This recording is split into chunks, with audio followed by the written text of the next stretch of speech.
Warning, the following show doesn't represent the opinion of CIBL, UFV, its employees, or the local clown college. Oh, and the theme song is pretty explicit. Enjoy the show. All right, hi, I'm James Randi, and I took a left at the Valley. I know we shouldn't have to scream that we're atheists. You know, we don't have non-astrologers and all that. But with religious people taking over the world, I mean, we can either speak up or be pushed into a corner. I'm proud to be an atheist, a skeptic, a non-believer, an infidel, a heathen. I call it how I see it. I say it's ignorance and you just call it faith and unsubstantiated claims. That's something to be ashamed. I'm an atheist. I'm an atheist. From the Wizard's Deck of Cards studios of CIVL 101.7 FM in Abbotsford, BC, this is Left of the Valley. My name is Kevin and I am your Force of Nature 8/8 green creature. Joining me as usual is a team that will allow you to cast an interrupt spell on superstition if you have 2 water manas in your deck. Our Phantom Mage Wizard plus a +1/+1 counter, Martina. Today, I'm here out of the stifling cold. No, wait, it's a sniffling cold. It's a sniffling cold, sorry. And returning is our Inferno Titan, who gains a +2/+0 if you tap on a mountain, Alistair. Hello, hello, hello. Hey guys, welcome back. Oh, glad to be back. Had a good week? Terrific. I just want to do a bit of chit-chat before we go into our usual. I received an email. Unfortunately, it seems that our good friend Bill from Imaginal Religion has decided to pull the plug on the show. That's sad. It is sad. It is very sad. And I'm hoping that we can manage to find some way to rekindle his love for these kind of shows. And who knows, maybe bring the show here in Abbotsford. He blames a lack of cooperation from the people in Vancouver and even going against them. And he said, it's just too much hassle. So maybe the listeners here at Left of the Valley and the people in the region can pull together and maybe we can bring this kind of show here because I think it's a great thing and it'd be a shame to lose it. So can you clarify for anybody that doesn't know what show you're talking about? We're talking about Imaginal Religion.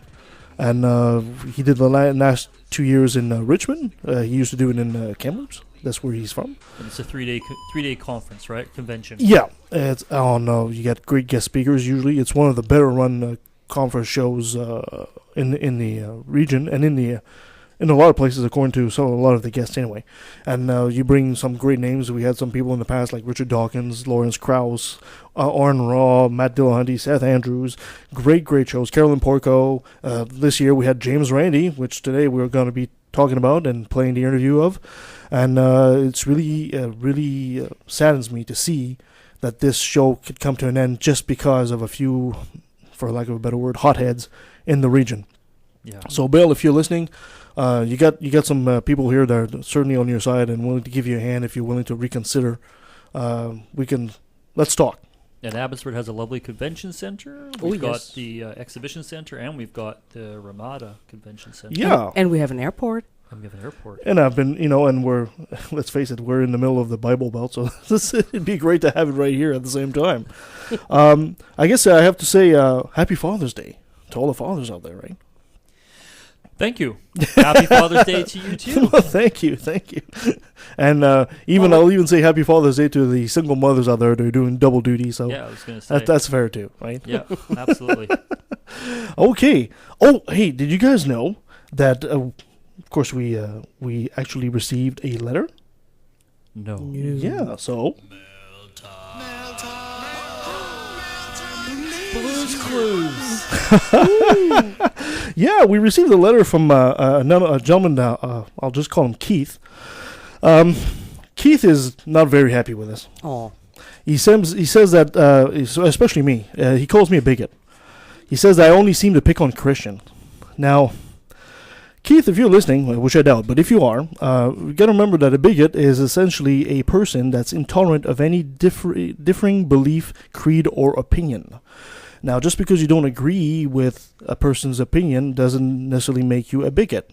If intolerance is a big word here. I mean, it's not like atheists are going out there and persecuting Christians like you think they are. I mean, if I owned, for example, a cake shop and refused to bake you a cake because there was a Jesus cross on it, or to hire you because of your Christian views, that would make me a bigot.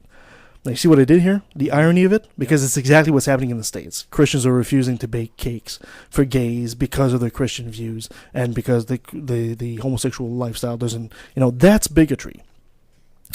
No offense, but I think, in my opinion, Christianity is kind of the epitome of bigotry and hypocrisy.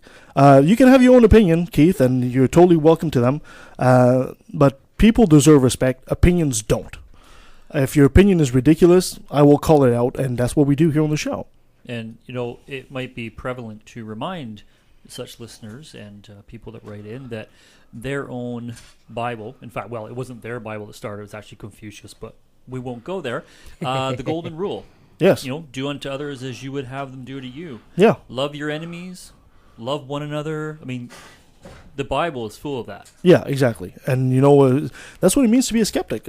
Being a skeptic is essentially we're challenging your opinion because the opinion is not correct. We have no problem with you having that opinion. The problem arises when you're using that opinion to infringe on the rights of other people. Then you will have us in the way for sure. And you also called me a bigot for supporting abortion. Nobody likes abortion. Let's face it, okay? I support the right for a woman to choose. Nobody likes the idea of abortion. I don't like it either. But women have the right to choose. And if you think that the Christianity is against abortion, then my dear Keith, I need you to go look at your Bible and look at Numbers 5:11, because Numbers 5:11 is the nice story of how you can use an abortion spell. So, see, this is what it's like to be a skeptic. A skeptic, we try to get informed before we actually make a call. We don't just willy-nilly throw out terms out there, bigot and all that stuff. We don't do that. We actually get informed. So for you to say that I'm a hypocritical bigot, I'm sorry, Keith. I'm calling you on that. I'm afraid you got your facts wrong. And, hey, send us another message if you want. You can maybe we'll even make a show one day where you can come on the show and we can have a respectful discussion. But until then, I think the matter is closed. What do you guys think? I think inviting people like that to the show is awesome. Yeah. I mean, that's what it's all about, right? And we are in the setting of a university. University is a place where you have open learning, open discussion. You challenge your ideas. Exactly. What a better place to come and have that discussion. No, he doesn't. Anybody out there doesn't have to agree with our opinions. It certainly don't. But if you're going to say our opinions are wrong, you better come prepared. You better come with facts, right? Because that's what we do as skeptics. Our skepticism is what drives us, and our atheism is a conclusion, right? It's not the other way around. We're not atheists because we know secretly that God is there and we would just like to hate him and go in league with Satan. That's not what we do, right? We looked at the facts, we looked at the data, and from what we conclude from this is we conclude that there is no reason to believe in Jeebus or Jesus, whatever you want to call him. So, anyway, my friend, you got news from the Valley? Ooh. Yes, I do. Let's set you up. Ooh, new music. Let's get ready to rumble. Yeah, I thought, here I am. I'm back, resurrected from the dead. Welcome back. Your beloved Reformed is back, and I thought, hey, why not? So what now? Yeah, the Reformed or the Resurrected?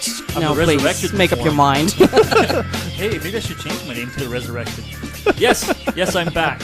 I only have 2 stories for you today, but they're good ones. So okay. The first one I've kind of entitled David and Goliath, or more appropriately, Ian and Goliath. Ooh. No, it's not a VeggieTales story. I'm sorry. Maybe I should have the VeggieTale theme tune next time. So, the big topic of the week is the announcement by the Abbotsford School District that they are no longer going to distribute the Gideon Bibles or any other religious materials to students. Yay! This was announced by the BC Humanists on Tuesday afternoon. The School District Association had... the BC Humanists had previously called for the practice to be stopped, most recently in March of this year, and said that it's unconstitutional and in violation of the BC School Act. The BC Humanist Association issued a press release on Tuesday saying that the school district superintendent, Kevin Godden, confirmed that the materials will no longer be distributed to Abbotsford schools. Ian Bushfield, who's the executive director... We love Ian. He's a friend. He's great. He's got awesome socks, too. Ian, the executive director of the BC Humanists, said, as far as we're aware, Abbotsford was the last public school district in BC that was distributing Gideon Bibles in classrooms. So this is a very clear recognition that BC public schools should be secular and inclusive. And just think about those two words, secular and inclusive, okay? It's a sign to parents and students that they are welcome in Abbotsford whether they are Christian, Muslim, Sikh, atheist, or otherwise. Prior to the decision, teachers in Abbotsford schools were handing grade 5 students consent cards to provide Gideon International Bibles to them called the Answer Book, which is a copy of the New Testament and the Psalms. The activity was permitted under the school board policy that allowed any organization to distribute materials. Again, what they leave out is it's upon approval of the school district. Okay? So a little bit of history. BC Humanists wanted to offer an alternative book, and both in Chilliwack and Abbotsford, and that was denied. Oh. So, anyway, the Gideons were the only organization that were allowed. So, the Abbotsford School District, they declined to comment other than to provide the communication sent to the BC Humanists, which said, "Hello, Mr. Ian Bushfield. Pursuant to your email and request below, please be advised that after having reviewed the procedures related to the distribution of materials to students, the district will no longer be distributing the Gideon Bible or other religious materials to students. Very sincerely, Kevin Goddard." Now, Would you like some Grey Poupon with that? Oh, absolutely, thank you. Now, let's be clear. This is not about freedom of religion. If that was the case, then the school districts like Abbotsford and Chilliwack and the other ones before them would have to be open to providing materials from all religious groups and secular groups to children. However, nodding in agreement. The fight that the BC Humanist Association was about the exclusive nature, not inclusive nature, of the Gideons being the only group allowed to do this. So by ending the practice, the BC Humanists have shown that this was a select religious organization being exclusive rights and access to children at the exclusion of other groups. So that's why it comes back to the secular and inclusive. So anyway, that's that. Second story. Way to go, Ian. Yes, round of applause for Ian. Okay, second story. My favorite. Trinity Western University. Dun, dun, dun. The never-ending story, please. Yeah, the never-ending story. What did I do?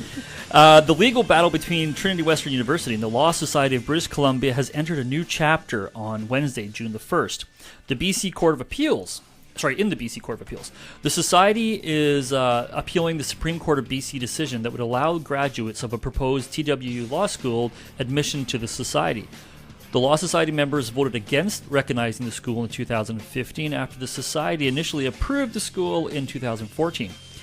According to a factum filed by the Society, approval of the TWU Law School would impede equal access to the legal profession without discrimination. Who are they discriminating against? Christians. No. TWU. Who are they discriminating against? I'm sorry. I thought we still live in this world where everybody's discriminating against Christians. Yes. No, not this time. They were discriminating against members of the LGBT community or lesbian, gay, bisexual, and transgender. Oh, it was even worse than that because according to the covenant, even if you're straight, you still can't have sex outside marriage. No, that's right. So you have to, and you have to agree that sex is only between a man and a woman. Yeah. Even if you're not actively participating in sexual activities. That's true. So mind control. Can you say much? Amy Robertson, a TWU spokesperson, said that the case is a matter of freedom of religion. Go back to my first article. From the school's perspective, the BC Law Society is not happy with the school's community covenant. Gee, I wonder why. A covenant must be signed by all students and faculty at TWU, promising not to engage in any sex outside of a heterosexual marriage. It also includes a rule against abortions. Well, wait a second. We all know that sex kind of stops as soon as you're married. So if you're not allowed to have sex outside of marriage, does that mean no sex at all, ever? No wonder these people are driven to.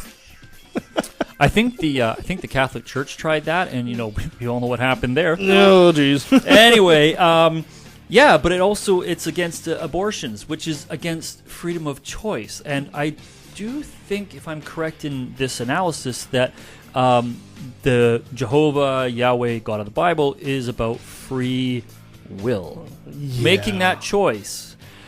Anyway, unless you choose against what they say. So critics of this covenant say this covenant discriminates against homosexual staff and students, but Robertson says the covenant does not bar them from attending or working in the school, as long as you sign the covenant. Yeah. LGB students are already welcome at Trinity Western if they choose to be part of our learning community. There are several gay students who and do attend Trinity Western, and I know from conversations with people in the TWU community that they find it a safe and welcoming place to come. Just cut it off. Cut it off. Robertson said that TWU will take the case, one of two similar cases, to the Supreme Court of Canada if the BC Court of Appeals case does not rule in their favor. So, how much taxpayer money do we have to waste on something like this? I don't know. It's just... So, could somebody, I mean, maybe it's just the cold that's just clouding my head here, but what exactly is now the purpose of this covenant? The purpose? Yeah. It's to encourage spiritual holiness. So not only are you there to learn about the Bible or about, do religious studies, even if you're like, I know they have a teacher's college and stuff, but the idea of the covenant is that while you are participating in the school, that you won't participate in any activities that would devalue your holiness or would bring disrepute to the school or to God. They want purity, which is what they want. Well, let's face it. I mean, the reason religions are trying to control sexuality so much is because as primates, we are very sexual. I mean, we're very close to bonobo monkeys, let's face it, right? And they know full well that the instinct is so powerful that if you can control that instinct in the people, you control them, essentially. Yeah. And it's all about control, right? Yeah. And TWU, I think, is going way over the line by doing something like that because, this is not 1200 BC or whatever.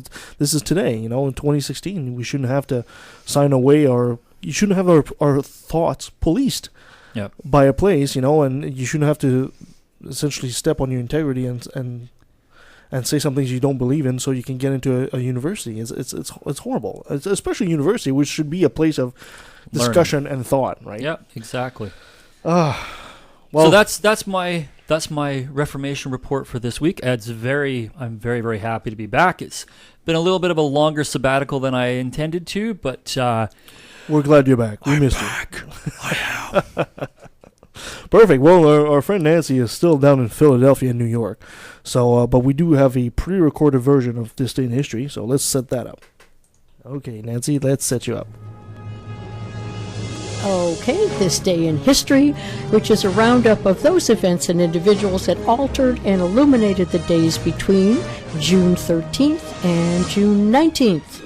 So, June 14th was Flag Day in the U.S. Everybody loves that day. They have huge flagpoles for their house. It's a big, really any excuse to put the flag up at a picnic. We don't have this in Canada. No, well, let's not get into the differences. no, that's not. Especially if this is an election year, so wave that flag and enjoy it. Yeah, totally. Absolutely. In 2012, Nick Wallenda became the first person to successfully tightrope walk over Niagara Falls. Oh man, that man was fearless, wasn't he? That's another thing that pops up a lot in those This Day in History. Niagara Falls, not just baseball. Niagara Falls pops up a lot too. Oh yeah, I've got another. I think it's October. There's a huge. Stay tuned till October. That's right. Got a great story on Niagara Falls. So stand by the radio. June 16th is Youth Day in South Africa. And in 1936, Bob Brown, who was an electrical engineer from Quebec, we do Quebec about as much as we do Niagara Falls, don't we? Quebec, there's a lot of contributions, and I'm very proud of that. Yeah. So Bob Brown brought in a gusher at Turner Valley Royalties' #1 well, which turned the valley into a major oil field overnight. And by 1939, the field had 70 wells, producing an annual revenue of $10 million, and marked the beginning of Alberta's oil boom, and that's in Turner Valley, Alberta. Were there dinosaurs that they found in Turner Valley as well? There were dinosaurs everywhere, and we're not talking about the people of Parliament here. Yeah, no, it seems to me when it said Turner Valley, the dinosaurs suddenly popped into I'm sure there is. Anyway, 1963, Valentina Tereshkova, who was 26 at the time, became the first woman in space as her Soviet spacecraft Vostok 6 took off from the launch site. She manually controlled the spacecraft, completing 48 orbits in 71 hours before landing safely. What a woman. Wow. You betcha. June 18th is Waterloo Day in the UK, and on that date in 1914, an autopilot was demonstrated for the first time on an aircraft, becoming one of the most important innovations to the cockpit in history. Its inventor is also known for founding a club that many have aspired to join over the past century as well. This is a great story. Mm-hmm. This is a great. Forget about Niagara Falls. Okay. You're gonna love it. My mind is empty. Okay, American pilot Lawrence Sperry was the last performer in the airplane safety competition being held on the banks of the Seine River. The competition, which included 57 other planes, he took it to the air, his Curtiss C-2 biplane, which is specifically equipped with a gyroscopic stabilizer with the purpose of maintaining stability and control. He was the inventor of this, and he flew down the Seine while the firemen's band played the Star-Spangled Banner because he was an American and that was in his honor. And he astonished the crowd because this was the first time an autopilot had ever been demonstrated. He astonished the crowd by holding both of his hands high over his head while the plane flew in the designated sequence. Look, Mom, no hands. Oh, yeah, that is starting. No hands. The crowd shouted things such as extraordinaire, remarkable, formidable, and then he proceeded to have his mechanic walk on the wing with his hands up, proving that the gyroscope could correct the roll caused by the change in the plane's balance. Wow. So Lawrence Sperry, now we get into Lawrence Sperry. Lawrence Sperry was one of America's first licensed pilot. He received Federal Aeronautics pilot. I'm going into this for a reason. He received an aeronautic pilot license number 11 from the Aero Club of America on October 15th, 1913. So he was really in there, with the rights and so forth. Yeah, it was from the ground up. But the funny thing about Sperry is it's questionable now whether he's more famous for his invention of the autopilot or an act in which he engaged while using it that could have gotten him killed. Uh-oh. Okay, so now... What do I need to think? I feel go. I need to brace myself for this. Here we go. Now it's November of 1916, and Sperry, who was known as a playboy, was giving a flying lesson to a New York socialite named Mrs. Waldo Polk. Now, Mrs. Waldo Polk... Mrs. Polk? Mrs. Waldo Polk. Now, her husband was supporting the war effort in France by driving ambulances. So... the legend says that during the flight of the Curtiss flying boat, the autopilot somehow became disengaged, plunging Sperry and Mrs. Polk into the South Bay. They were found naked by duck hunters. Now, Sperry insisted that the force of the crash is what caused them to lose all of their clothes, but to this day, he's credited as the founding member of the Mile High Club because he engaged the autopilot while he and Mrs. Polk were engaged in a little high-level, fancy-dancy cloud dancing. You made that up. Mrs. Polk? Would Wikipedia give me a story to put on the air? That's fantastic. I know, it's wonderful because you just hear it. It's 1916, and he and Mrs. Polk, who, when you see pictures of her, you can understand why Sperry wanted to give her flying lessons. Absolutely. Lessons. Better than come to my room and see my etchings. So poor Sperry died at the young age of 31 after his plane went down while crossing the English Channel, but he had 23 patents to his name, all related to aviation safety. I guess it seems like an obvious thing to invent for a guy who was known for being a bit of a reckless, but not a reckless flyer. It's just great. I love that. And he was a handsome guy. Really, if you look it up in Wikipedia, just really handsome. And you could see how, women would just flock to have flying lessons by Lawrence. Exactly. In 1983, Dr. Sally Ride, a 32-year-old physicist and pilot, this is our pilot episode, I guess, became the first American woman in space, beginning a 6-day mission aboard the Space Shuttle Challenger, which was launched, of course, from Cape Canaveral. June 19th, Father's Day, which was inaugurated in 1910, and also World Sauntering Day. the Sauntering Day. World Sauntering Day. I have to that's a say day it for like me. I'm sauntering. The day was created by W.T. Rabe. I think that's it. R-A-B-E. Could be Rabe. Could be Could that. be. In response to the growing popularity of jogging. So the idea behind the day was to encourage people to slow down and appreciate the world around them.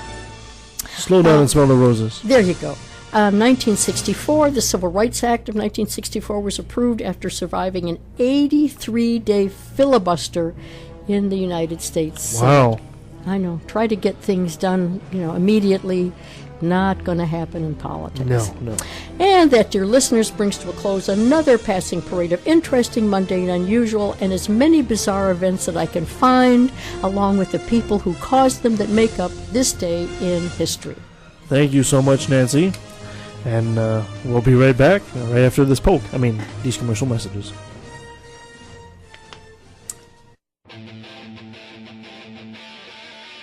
You are listening to CIVL 101.7 FM at the University of the Fraser Valley's Abbotsford campus, serving the surrounding communities of Abbotsford, Mission, and Chilliwack, British Columbia. Email us at info@civl.ca. Follow us on Facebook. Click like on CIVL Radio. Follow CIVL on Twitter at CIVL_radio.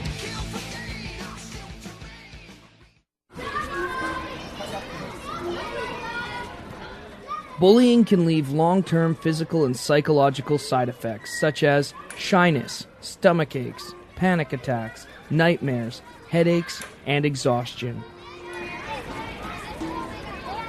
It's time we put a stop to bullying.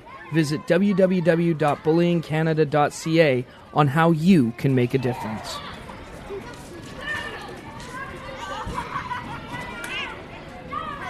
This is the Stereo Anthems. This summer, going crazy for the Phrases on CIVL. Bloody hell, what's it called again? 101 point, what's it called? No, crazy. 101.7. 0171. It's this summer. It's very crazy. It's not yet rated. It's not even radio. We're the best. No, we're not the best band. It's only this summer at a theater near you. Not even this summer. We won't be the best one, honest. No. Not this summer. Probably second best. Not even next summer. Third best. This ad's been Stereo Anthem approved.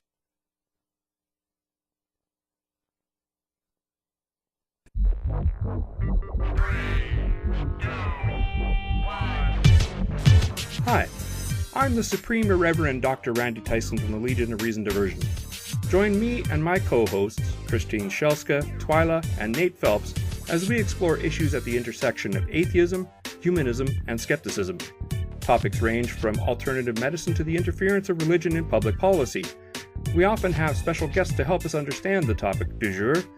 Previous guests include biologist Jerry Coyne, ex-Muslim author Ali Rizvi, philosopher Peter Boghossian, and the late physicist Victor Stanger. You can watch us on the Legion of Reason YouTube channel or subscribe to the audio version through your favorite podcatcher such as iTunes or Stitcher. And don't forget to like the Legion of Reason Facebook page.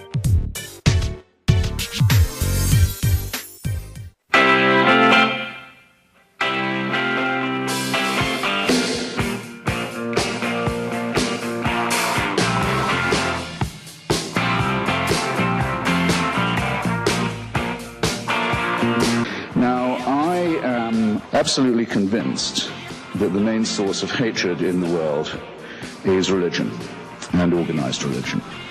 Absolutely convinced of it. And I think it should be religion treated with ridicule. And we're back. Or are we front? Depends where you're facing. Oh, goodness. All right, I guess it's time for us to go in our usual segment, and I want to dedicate this to our fine listener, Keither, that was sending us that email. Another brilliant moment brought to you by religion. The weird and wacky world of religion.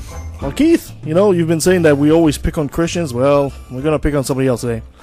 This is from Jerusalem.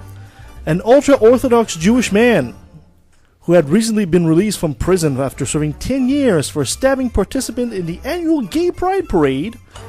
I remember that. Yeah, he struck again, stabbing 6 marchers in this year's parade, according to police.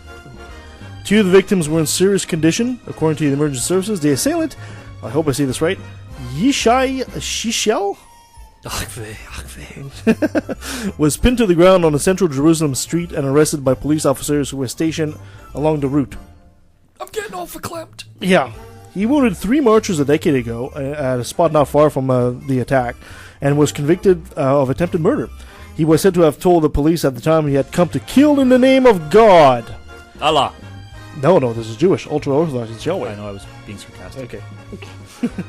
So Jerusalem's annual gay pride parade has long stirred strong emotions in the city, with many Orthodox Jews objecting to the public display, saying that it defiles the city and offends many, blah, blah, blah, blah, blah. Blah, blah, blah, blah, blah. Exactly. And that's technical That's jargon. Jewish. No! The comments made by Alice are not necessarily those of CIVL. And I'm sure Nancy would object. Yes. Yeah. Oh, geez, where's our resident Jew? Jeez, Nancy's not here.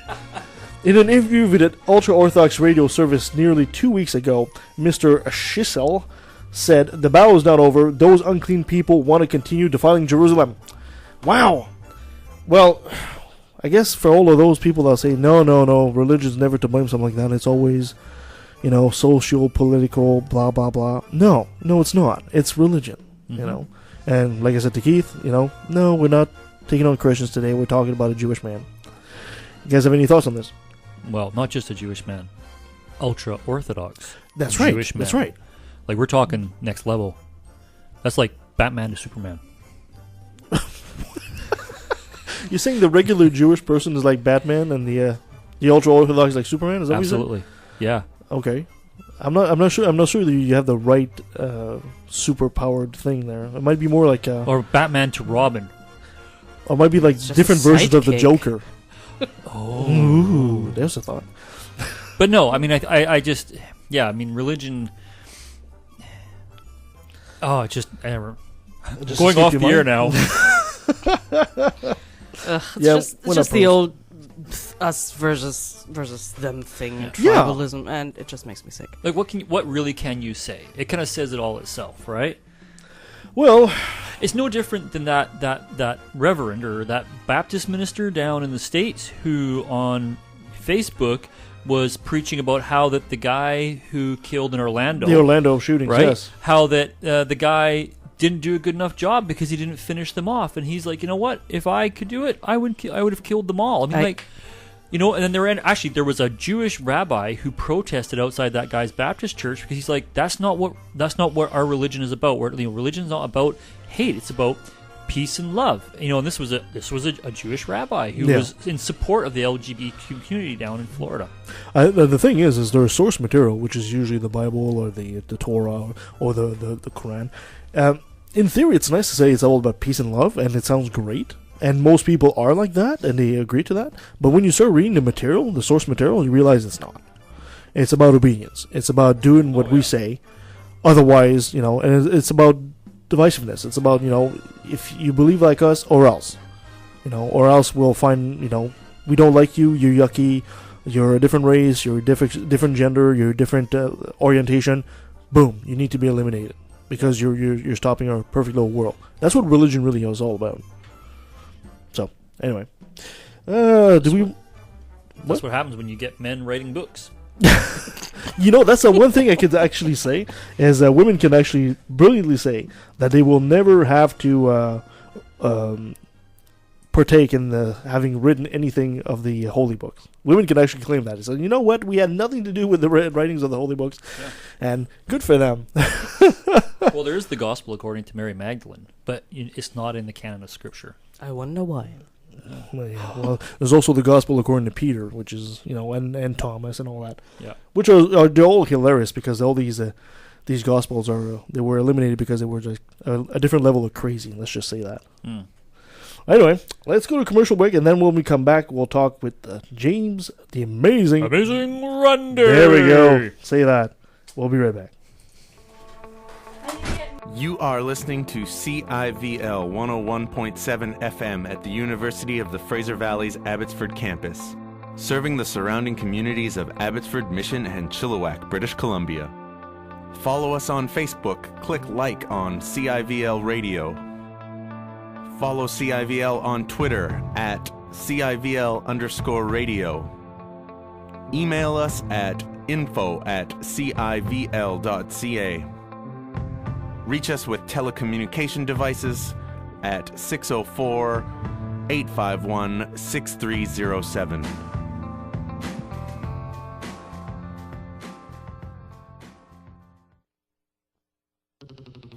Welcome to your KPE 360 Health Minute. In an increasingly sedentary society, we need to stay on top of our daily physical activity. Here are some quick tips to get active and stay active during a busy semester. UFB offers classes that will motivate and introduce you to new ways of exercise through activities such as Pilates, yoga, and Zumba.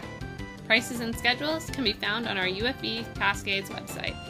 However, if you need to get your daily dose of activity off of campus, your UPass grants you free access to the Abbotsford, Matsqui, and Chilliwack Recreation Centers. Make sure you stop by their front desks to grab the drop-in fitness class schedule. Although if being outside is more your style, you can enjoy beautiful BC scenery by hiking. Check out vancouvertrails.com to see a list of hiking trails in your area. In the end, make sure you remember to take a break from sitting at a desk all day to get up and be active. That was your KPE 360 Health Minute. Hey, this is Troy Baker, the voice of Talion from Shadow of Mordor here at Emerald City Comic Con, telling you to tune in to listening to The Movies, the show that plays classic hits from great film and video game soundtracks every Thursday night at 8 p.m. Pacific on 101.7 Civil Radio and on www.civil.ca.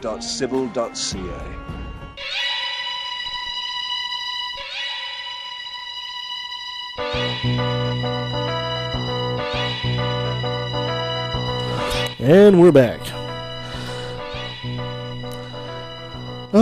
Well, today we're talking about James the Amazing Randi. We managed to catch him at Imagine No Religion 6, and I hope, Bill, if you're listening, and it's not the last one you do, it's too good of a thing to let go. Maybe we can just modify it slightly. James Randi, what to say about him? The man was an absolute gentleman. He was talented, quick, even at his age. He's like 83, I think. And his hands are still super smooth. He's doing magic tricks. He was a blast. And I had the good fortune to have our good friend, Dr. Randi Tyson from the Legion of Reason, discussing this and talking to James Randi with us. So I'm going to go ahead and play this, and we'll be right back after that to close the show. Enjoy. I mean, that's the suggestion, but... Well, you think, well, we purse and clean. As a matter of fact, yeah, you got some trousers you want pressed? Hey, no problem at all. All right. All right, let's get going. Let's get this going. All right. So I'm here again with our friend Randi Tyson from Legion of Reason. Randy, thank you for joining us. And we have James the Amazing Randi with us, as one of our colleagues would say. We have a plethora of Randis. Well, we actually met a few times ago. You liked my name very much, obviously, and mentioned that as you were signing one of my books. And I don't remember the matter. Yeah. No. I'm not a memorable person, I'm sure. There you go. And I should say congratulations on the Lifetime Award you received yesterday. Well, thank you so much. And I was quite surprised that Penn and Teller actually showed up in person. Pretty much everybody knew but you. I'm sure. They were local, you know. Yes, fantastic. They were in the area. Randy, I've got several questions that were asked by my my audience and some of my crew, and there was a nasty rumor saying that the $1 million challenge from the JRF Foundation is no longer. Oh no, it's still there. It's still there. Oh yeah, okay. We still got it there, but we're not asking for applications for it. What we do is we look out people that are making claims that they have these mystical powers in their hand, and if we figure it's worthwhile, we'll get in touch with them and say, would you like to have $1 million? And you'd be surprised how many of them ignore that. Really? Yeah. So it's proactive now. You know, if I could do something that was worthwhile, I can do a couple of card tricks, for example, but, you know, if I could do something that was worth $1 million, I think I would do it. Sounds like a pretty good deal. you're obviously the godfather of skepticism. Do you feel that critical thinking should be taught? No, godfather. Oh. Just father of skepticism. Okay, thank you. The father, atheist father of skepticism. That's right. I try to avoid the godless God father. thing if I can. Godless father. Godless father. That works too. I like that, Randy. Thank you. Do you feel that critical thinking should be taught very early to kids, and how early would you say? Oh, I think from the moment that they start to talk to their parents about the real world and such. I wouldn't know what age. I've never raised any kids myself, but I must say that the earlier that the kid is beginning to understand what life is really all about, and again, that's going to be different ages for different kids, of course. But I think that, of course, I would be very much in favor of atheist point of view being taught from the very beginning with kids, because I look upon religion as what's the term Penn and Teller use? Oh yeah, it's bullshit. I keep forgetting it. Yes. You know, it's interesting because magicians make their living on awe in a way, and mystery. And for you to become such a great debunker, do you think more magicians should follow your lead? No, I'm not a debunker. I'm an investigator. Okay. See, if it turns into debunking, then I become the debunker. But I start out as an investigator. I always say to myself, because I do that frequently, I say, I wonder about this. I don't do that very seriously. Just between us. Don't tell your audience this. Okay. No, not at all. Yeah, of course not. We'll They'll never know. They'll never know. But I don't believe in any of the what was it? Bullshit. Yes, I keep forgetting the term. bullshit. That I hear about in connection with religion. It's superstition. It's uninformed. It's sort of a thing to lean on.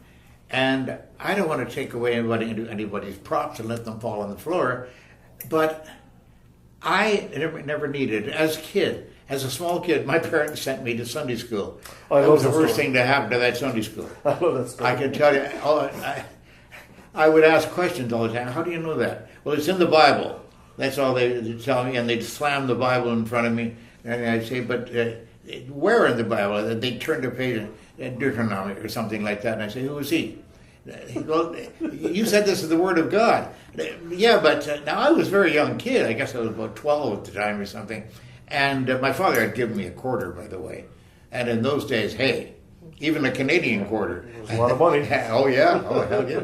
And not only that, he would give it to me and figured that I would put it on the plate, you see, when the plate was passed in Sunday school.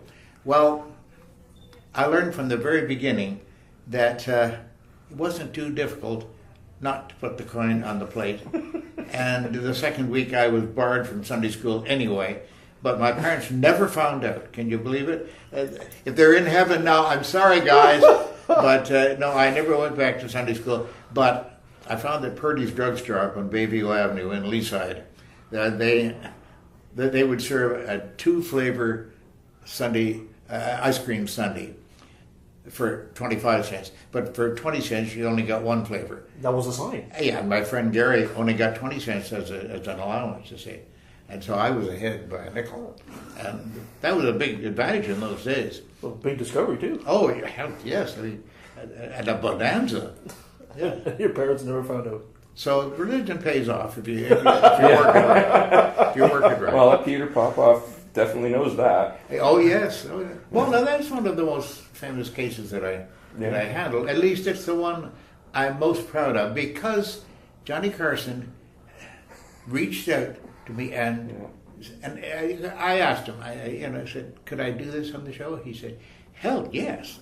Oh, yes. He said, "This is exactly the kind of thing I like to do," and we did it on the Carson show. And Popoff is still in business. Yeah, he's still. It just shows you this how nonsense do you feel about that? It goes on forever.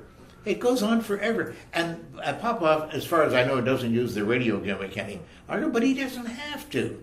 He's now got, what is it, spring water from Chernobyl, and that 10,000 people died at Chernobyl from radioactivity, which is nonsense. It didn't happen. That didn't happen at all. But he says, but not one Christian died. Yeah. Come, give me a break.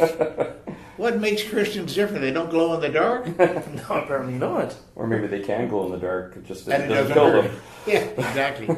It's interesting to see that usually when people look at they look at figures of authority to tell them the truth, they look at scientists or politicians. Mm-hmm.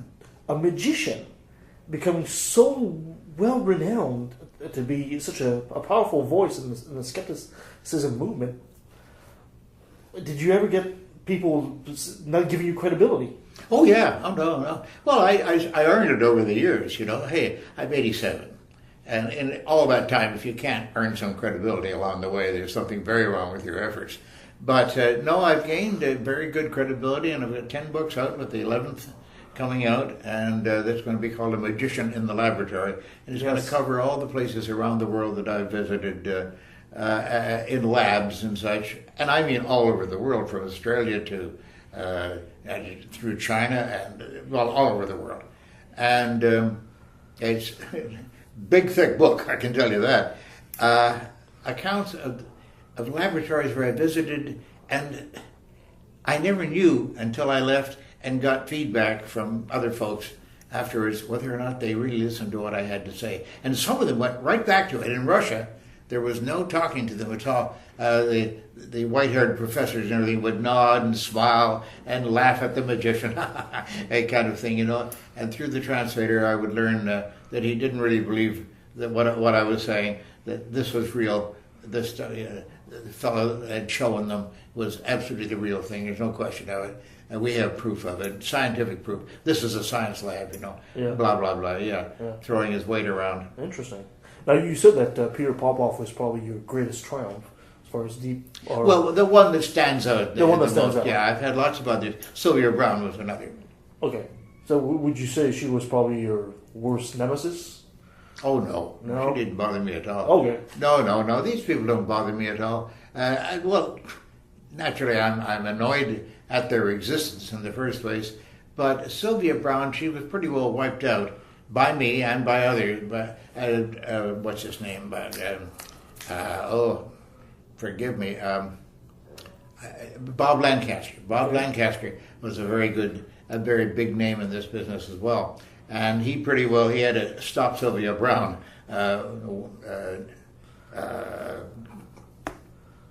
Address, yeah. And he was very effective at it. And he challenged her all the time, very, very effectively, I must say. And Sylvia actually appeared on a couple of programs with me, the Larry King show, as a matter of fact.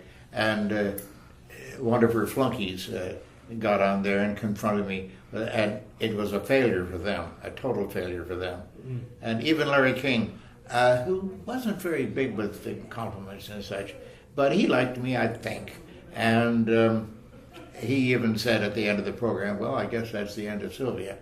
You know, and it was effectively the end of Sylvia, because we published, and this 11th book will have a very big chapter on how Sylvia Browne went down in flames. Good. I love it in the TED Talk when you called her the Talons. I love that. Well, I have the T-shirt from Tam with the one with the three. It was Sylvia, Uri, and me. Oh, and you. There's one other person on the shirt. I can't remember who it was. But... Oh well. Yeah, it's a shirt. Yeah, who cares? Which myth today that still pervades, that really kind of bugs you? You'd like to see it disappear? Well, religion in general, of course, but the homeopathy thing has really got me very incensed. And as I say in this new book now, you'll all be going out to buy a copy, won't you, folks? No, seriously, I think that homeopathy is one of the biggest enemies that medical science has today. And the interesting thing to me is, and frustrating thing is, that the UK, several years ago, invaded against homeopathy, and they investigated it thoroughly, and they came to the conclusion that it doesn't work at all. It's just a farce. And it was discontinued, and the homeopathic hospitals closed down and whatnot. And then there was such a hue and cry, oh, we want homeopathy. there's no content to homeopathy. Now, my challenge, of course, for the $1 million is with any homeopath, I will present you with samples prepared by registered pharmacists that will be homeopathic or just plain water.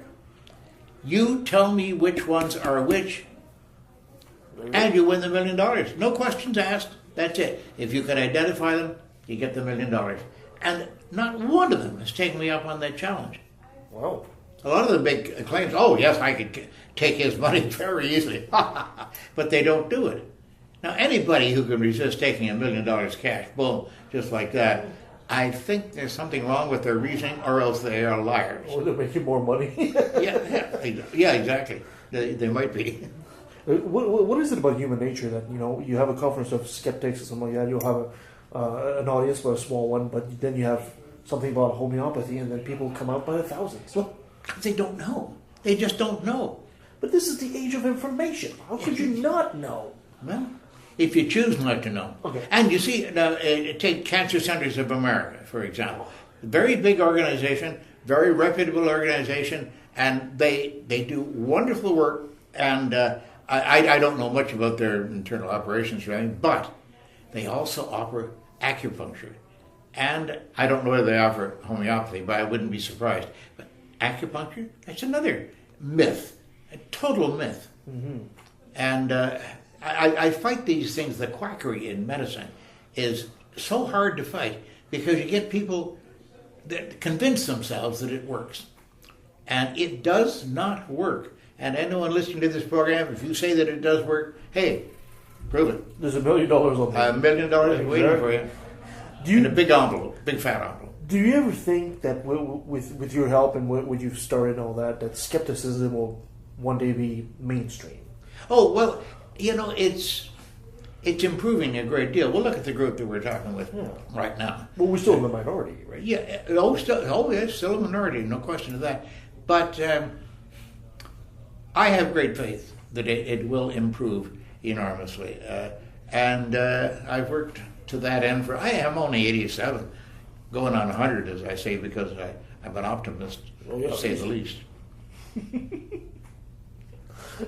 You got something you want to add, Randy? Well, I just want to go to the more personal side because we watched An Honest Liar last night, and a wonderful film, by the way. And what made it wonderful was when we see the typical side, we see you as the skeptic, the person that investigates claims of the paranormal, etc. And funny, you never show them how you replicate what others claim to be. I guess that's the magician's secret kind of thing. Well, no, if you replicate it, it's so simple. People say, oh, well, it can't be that simple. Yes, it can be that simple. But then, something rather traumatic happened to you, and oh, yes. And we in the film, that this is what I think made the film so special, is that we saw this personal side of you. Mm-hmm. And in looking at that now, how is that to you? Well, a thing that didn't emerge in the film as strongly as I would have liked it to be is the fact that you have me on there saying, now none of this must be used, and such. And the directors and managers of the film and everything said, oh no, agreed, okay, it won't be used, such. But it only took me, less than 24 hours of thinking that over. I was shocked when they came and they just grabbed my partner right out of my hall. Of course. Like that, This is a reaction. Oh no, a terrible shock, and I was blown away by that. I frankly admit.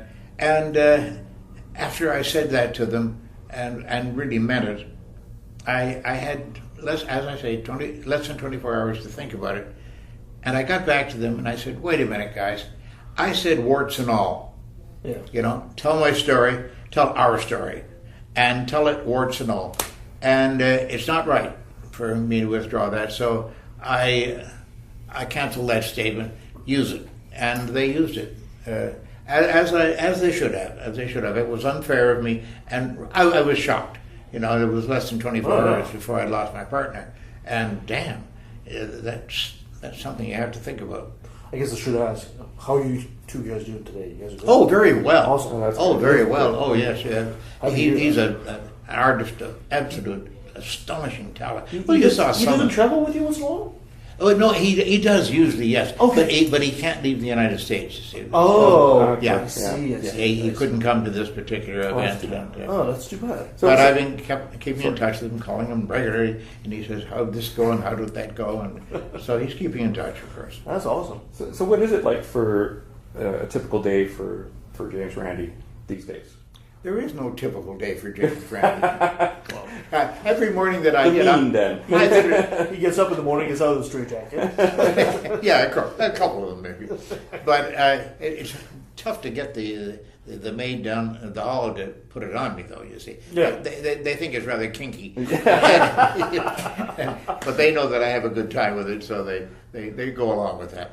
But no, I must say I wake up. I'm a very early riser, and usually I'm up by 7 and started my day by then. But every morning that I wake up, and I do this, guys, I swear, I look over at the window, and I made it again. I mean, really, it's a bit of astonishing from me at 87 that I'm still. And you may find this interesting. My manuscript that I have for the new book, A Magician in the Laboratory, I have to go through it regularly and check up on the people who have died since I wrote the manuscript, because I always like to have their birth date and their date of decease. And look at what was his name? The astronaut. I call him the half astronaut. Memory for names. Make notes. Make notes because I'm losing it. Anyway, the astronaut who went to the moon and he did ESP experiments on the way to the moon. And total failure. He wrote a book about this thick, and I'm showing about 3.5 inches here, folks. That thick a book on psychic exploration. What a dumbo. Why doesn't it just use astral projection? I mean, what's the point of leaving the Earth to do these things? Yeah, that's right. I call it half astral projection. I admire your level of energy at your age. Oh, absolutely. I must admit, I hope I've got this much energy when I reach. I may walk out the door and drop dead, so don't be. I really doubt it. I just had a pacemaker put in me. Yeah. Oh, pacemakers. I recommend them to everybody at the age of 14 or so. Yeah, you should start early. But no, you know what was happening. I went to my cardiac physician, and he said, "You've got a." He monitors me constantly. I think you've got a problem here. He said, "Look at this," and he showed me the little graph that they will generate on the machine, showing your heartbeat and everything, and it goes along and in. I was missing beats, like 2 or 3 beats in a row every minute. And he said, that makes a difference because it's not pumping oxygenated blood to your old body, you see. And so he said, I think we better put in the pacemaker. And so they put in the pacemaker. It was a nothing operation, but got it right in my chest here. Yeah, it's amazing the close to your heart. Cardio medical. It's amazing the lead they've done. Look at the stuff they're doing in medicine now. That's amazing. And it's astonishing that 15 years ago, I couldn't have had that done, and I couldn't have a lot of other things. I had colon cancer, and they did a laparoscopic operation, which is they put a camera in one side of your tummy, and they put the instrument on the other side, and they look for where they made marks. When they went through there with a long, I don't want to get into the details of that. I don't know. I was in bye-bye land, I can tell you, and happily so. But they made marks, and they just looped it out and snipped it off and sewed it together, probably humming, and then they tucked it back in again. The problem now is, and this is serious, I have 3 navels. Yeah, I don't know which one to consult, When I'm navel gazing, I look down and I say, that looks like the original one, I think. I'm not too sure. I have to get a mirror, and if I want to contemplate my navel. Well, and that's a lie. You can do 3 times the navel contemplation. That's the thing. You're lucky that way. Who brought him? James Randi, this has been an honor, a pleasure. You have no idea. Anything you want to plug in for your next book or something, by all means, go right ahead. Okay, well, no, I just want to announce to the public at large, ladies and gentlemen, I hope that you all rush out and buy my new book, which is not printed yet, so don't stand in line at the bookshop, but it's to be called A Magician in the Laboratory. That's not lavatory, that's laboratory. Okay, get the title right. And I trust you'll enjoy it. It's going to be a big, thick book, like a telephone book, I think, about that size. But it's probably my swan song. Excellent. And, I hope not, but who knows. Thank you so much, James. Thank you very much. Thank you. Wonderful storyteller. You're not going to get him to do it. You're not going to get him to do it. To do what? Left at the Valley. Oh, that's right. Can I get you one quick favor? Can you say, "Hi, I'm James Randi or James the Amazing Randi, and I took a left at the Valley"? Can I have you say that? You took what? Took a left at the Valley? Oh, pardon me, I left at the Valley. He had to take off most of his clothes because his shirt here. All right. Hi, I'm James Randi, and I took a left at the Valley. Thank you, James. Did that work? Beauty. Perfect. Okay. And that was James Randi. Probably one of the greatest interviews I did, and a rare, incredible privilege. Well, that takes us to the end of our show. We got to close in quickly here. So you can follow us at leftofthevalley.com. You can find us on Facebook or Twitter. Coming up, we'll have Phil Ferguson. We'll have author John Webster. And we'll also have a Sasquatch hunter. Guys, thank you so much. Alistair, welcome back. Thank you. Adios, amigos. It was a pleasure here. Until next time.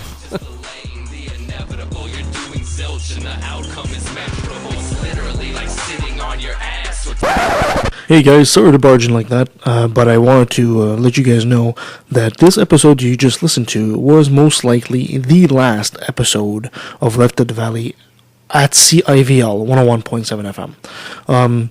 We've been getting a lot of problems from CIVL from the get-go, and we just don't feel that we're that good of a match with them anymore. We wanted to try the broadcast thing because, most of the atheist shows and all that have all gone podcast, and now we understand why. We were kind of hoping to maybe do the counter trend, but, we understand that they might not be a really good match for us, and we might not be a good match for them. So this is most likely the last show from Left of the Valley on CIVL, but we will still be there for you guys in the future. And the great thing about podcasting instead of broadcasting is we can really let loose like a lot of the other shows, so we might just do that. So stay tuned, and we'll still be there for you guys, and we'll still have great guests like Phil Ferguson and James Randi and the Sasquatch hunter and all that. We still are going to bring as highest quality material as we can, because let's face it, we're not professionals. So thank you so much for listening, guys, and until next time. Skeptic, a non-believer, an infidel, a heathen, I call it how I see it. I say it's ignorance and you just call it faith and unsubstantiated claims. That's something to be ashamed. I'm an atheist. Atheist. I'm an atheist. Atheist. I'm an atheist. I'm an atheist. Hey. Faith in God is like a virus, so why would I respect it? The line between good and evil gets blurred once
Jesus is, or Zeus, Thor, Mithra, Vishnu. You don't believe in them. I think the reason is apparent. You do what you're told and believe in the God assigned by your parents. I'm proud to be an atheist, a skeptic, a non-believer, an infidel, a heathen. I call it how I see it. I say it's ignorance and you just call it faith and unsubstantiated claims. That's something to be ashamed. I'm an atheist. I'm an atheist. I'm an atheist. I'm an atheist. Now let me take a sec. Don't mean to sound so hateful, but I swear to God, pun intended, I find it disgraceful that thousands of children are raped by priests, and since they're holy men of God, they get away scot-free. And the Pope does his very best to keep it on the hush. Don't wanna affect business, he loves money too much. We know that they love the kids, but how the f*** can we protect them while they planning to molest them? We teaching them to respect them. The system is broke down, working backwards, and the only action or tactic I plan to practice now is to attack them. The parties of God's hands are bloodstained, millions of murders by believers, and they're all in God's name. And let me take a sec, don't mean to sound so hateful, but I swear